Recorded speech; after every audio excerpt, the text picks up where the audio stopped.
इस हाथ का विश्लेषण करेंगे, रेखाएं क्या कहती हैं इनकी, उंगलियां क्या कहती है, किस तरीके से हाथ देखा जाता है, उन सभी चीज़ों पे चर्चा करेंगे। ये एक जातक का हाथ है जिसकी उम्र अगर कहें तो लगभग 41-42 वर्ष के आसपास इनकी उम्र है। 1981 का जन्म है। सबसे पहले बात करते हैं इनके बुध की उंगली की। बुध की उंगली अगर देखें सूर्य के पहले पर्व के ऊपर जा रही है, अच्छा संकेत है। स्वतंत्र काम करेंगे, स्वतंत्र काम करने से संबंधित चीज़ों को दिखाता है। ऐसा मत समझिएगा कि ऊपर जा रही है तो स्वतंत्र काम कर लेते हैं ऐसे लोग, ऐसा नहीं है। स्वतंत्र काम तब करते हैं ऐसे लोग जब हाथ की हथेली चौड़ी हो, उसके बाद ये जो है ऊपर जाए और हाथ बहुत ज्यादा पिलपिला ना हो, तो ऐसे लोग स्वतंत्र काम करने के लिए प्रिफर करते हैं। बुध का पहला पर्व लंबा है, ऐसे में कहा जाएगा पहला पर्व लंबा होने का मतलब ये हो गया कि कहीं ना कहीं जीवन में 45 वर्ष की आयु के बाद व्यक्ति के जीवन में स्थायित्व आता है। 45 वर्ष की आयु, ऐसा नहीं है कि अभी बेकार हो गया। 41-42 वर्ष की आयु भी 3 साल का पीरियड खराब हो गया, अभी और देखते हैं। समानता इससे ये कहा जाएगा कि 45 वर्ष की आयु के बाद व्यक्ति के जीवन में तरक्की। ये हिस्सा अगर देखा जाए छोटा है, साझेदारी में मत काम करिएगा, अकेले जीवन में काम करिएगा, या काम करते भी है तो आँख कान खोल के चलिएगा। ये हिस्सा अगर देखा जाए तो बहुत छोटा है। ऐसे में कहा जाएगा पत्नी को लेके तनाव। इस पे रेखाएं अगर देखा जाए जीवन रेखा से मिल रही हैं। 2023 और 24 में किसी प्रकार के अफेयर इत्यादि चीजों से बचिएगा। महिलाओं से संपर्क बचा के करिएगा, ठीक है। पत्नी को लेके कष्ट दिखाई देता है इस पीरियड में। ये पीरियड जो है पत्नी के लिए या जीवन साथी के लिए या विवाह से संबंधित चीजों के लिए अच्छा नहीं है। इस रेखा को अगर कहा जाए नीचे जा रही है, ऊपर से 2 रेखाएं ये बन रही हैं, यहीं पे वैवाहिक जीवन में सुख है, सुख कम है। उसके बाद अगर देखा जाए ये रेखा, अगर ये रेखा कहना है तो कहीं ना कहीं बदनामी के योग बनाता है। इस चीज का ध्यान रखिएगा। कोई भी महिला के कारण मन खट्टा होना, पराई महिला के कारण तनाव होना, ये इसको इंगित करता है। बात करते हैं आपकी गुरु की उंगली की। गुरु की उंगली अगर देखी जाए तो समानता ठीक ठाक सी है। गुरु का तीसरा पर्व अगर कहा जाए तो ये लंबा है। तीसरा पर्व लंबा होने का मतलब, ऊपर से पतला होने का मतलब, व्यक्ति के जीवन में सभी प्रकार के भौतिक सुख उसको मिलेंगे। ये भौतिक सुखों को बढ़ाता है। दूसरे पर्व की अगर बात करें, कुछ छोटी छोटी सी रेखाएं ये अच्छे संकेत देती हैं धन से संबंधित चीजों के लिए। इस पे अगर देखा जाए एक जौनुमा आकृति बन रही है, खुली आकृति बन रही है। ऐसे में कहा जाएगा ये खुली आकृति बाएं से दाहिने साइड की तरफ खुल रही है। अभी कोई नया काम आपको नहीं शुरू करना है। साल 2023 और साल 2022, इस साल जो है संबंध, या कल जैसे आप देख रहे होंगे पिछले 1.5-2 सालों से जो है कहीं ना कहीं महिलाओं का अट्रैक्शन कुछ ज्यादा ही हो रहा है। और साल 2023 अगर कहा जाए तो उसमें वाद विवाद को दिखाता है। साल 2023 अगर कहा जाए तो इस पीरियड में आपको थोड़ा सा अपनी चीजों को बचा के चलना है। किसी भी लफड़े इत्यादि चीजों में नहीं फंसना है। काम चलता रहेगा, काम के लिए परेशान ना होइए। कोई भी इन्वेस्टमेंट देख दाख के करिएगा। इन्वेस्टमेंट आपको इस समय पे सोच समझ के ही करने पड़ेंगे। ये पर्व अगर देखा जाए तो इस पर कुछ छोटी छोटी सी रेखाएं हैं। ऐसे में कहा जाएगा ये रेखाएं सामान्यता ठीक हैं। किसी मित्र के कारण व्यक्ति के धन का नुकसान होगा। मित्रता में धन उधार मत दीजिए। किसी कोई स्कीम समझाए या उधार मांगे तो आप अपने हिसाब से देख लीजिए। मैं तो ये कहूँगा उधार देना इसमें उचित नहीं है, क्योंकि संबंध खराब होगा और धन खराब होगा। शनि की उंगली अगर देखी जाए तो लंबी है। शनि का हिस्सा अगर देखा जाए तो बेहद अच्छा।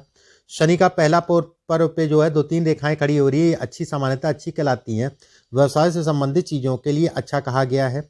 दूसरा पर्व अगर देखा जाए तो सामान्य है, मतलब बहुत लंबा बहुत छोटा नहीं है। ऐसे में कहा जाएगा धन की स्थिति व्यक्ति के जीवन में सामान्य रहेगी, ये इसको दिखाती है। तीसरा पर्व लंबा है। ऐसे में कहा जाएगा यश नहीं मिलेगा व्यक्ति को, यश नहीं मिलेगा। और कहाँ से यश नहीं मिलेगा?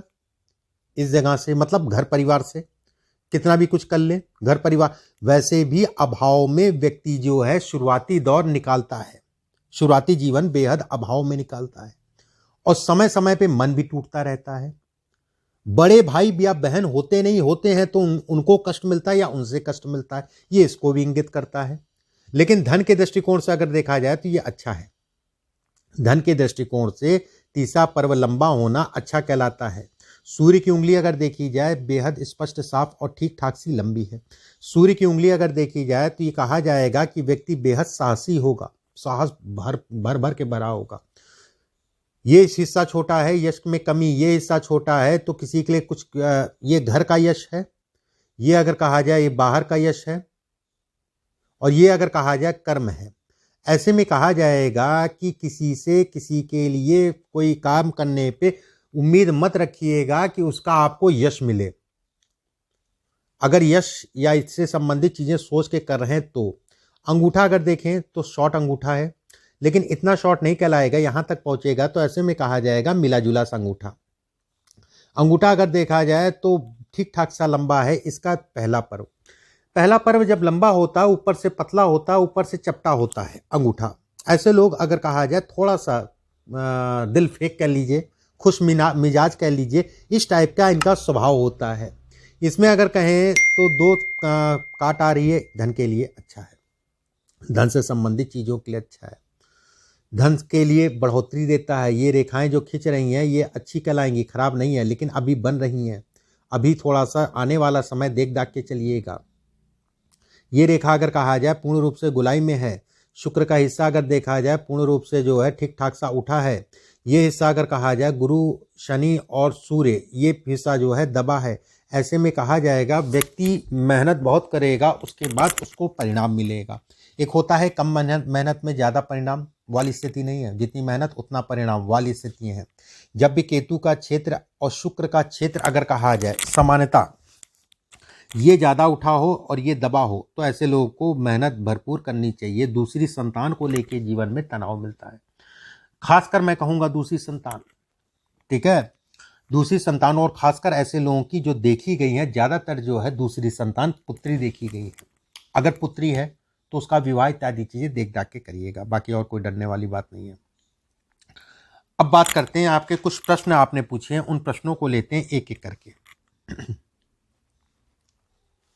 पहला प्रश्न आपने पूछा है मान सम्मान प्रतिष्ठा। देखिए मैंने अभी आपको एक चीज़ बताई थी, ये इसके हिसाब से बताई थी। और रही बाहर वाली बात, तो अभी थोड़ा सा देख के चलिएगा साल 2022-23 में, 24 में भी मैं कहूँगा इस समय पे मान सम्मान प्रतिष्ठा में कमी आएगी। अनावश्यक का जो है कोई वाद विवाद से बच के चलिएगा, महिलाओं के प्रति थोड़ा सा अपना नज़रिया बदल के चलिएगा। और बाकी धन के लिए, धन के दृष्टिकोण से अगर कहा जाए तो किसी के कहे के अनुसार जो है कोई काम मत करिएगा और कर्ज लेने से बचिएगा। धन के बारे में प्रेजेंट फ्यूचर में कैसा रहेगा, देखिए फ्यूचर की अगर मैं बात करूं, धन से संबंधित चीज़ों की बात करूं फ्यूचर में, तो मैं कहूँगा सामान्यता ठीक है, कोई चिंता वाली बात नहीं है। धन आएगा, धन से संबंधित कोई दिक्कत नहीं है।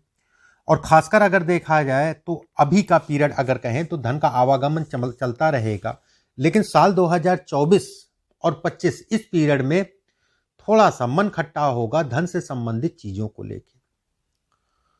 कहीं ना कहीं जो है वाद विवाद, घर परिवार में भी तनाव भी होगा, उसमें कोई दो राय नहीं है। ये साल भी है, अगला साल भी है, थोड़ा सा देख के चलिएगा।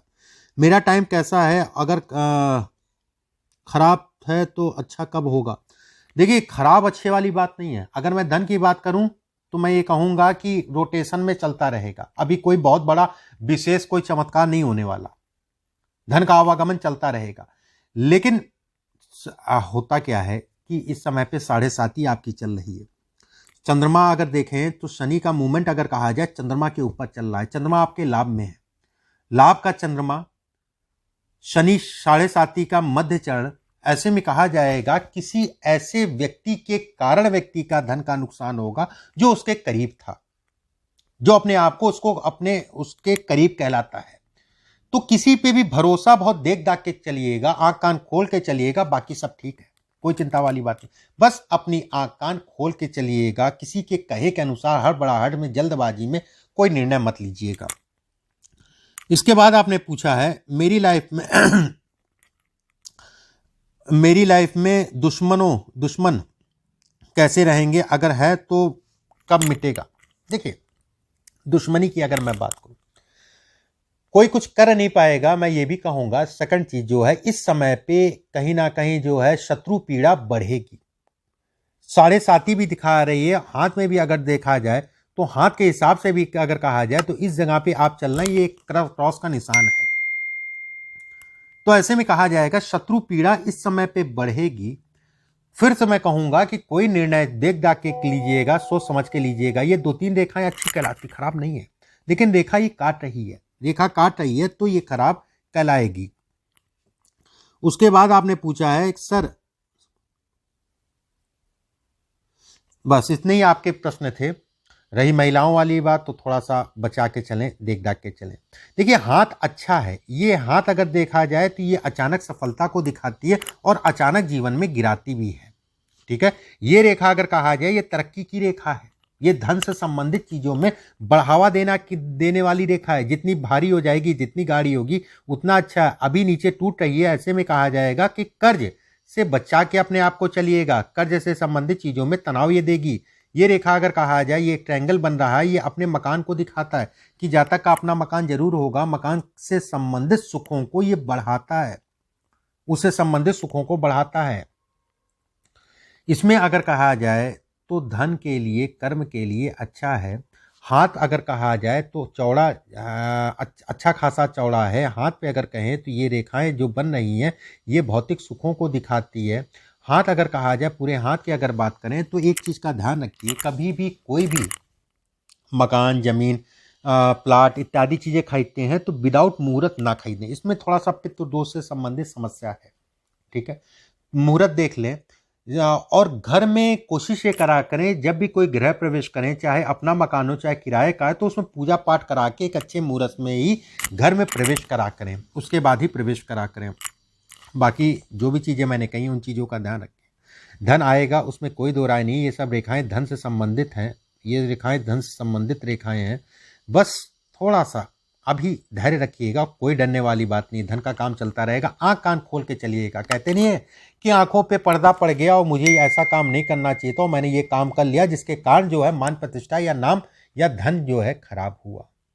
कुछ उपाय हैं, उन उपायों को मैं भेजूंगा, उन उपायों को करना शुरू कर दीजिएगा। अभी के लिए बस इतना ही। नमस्कार।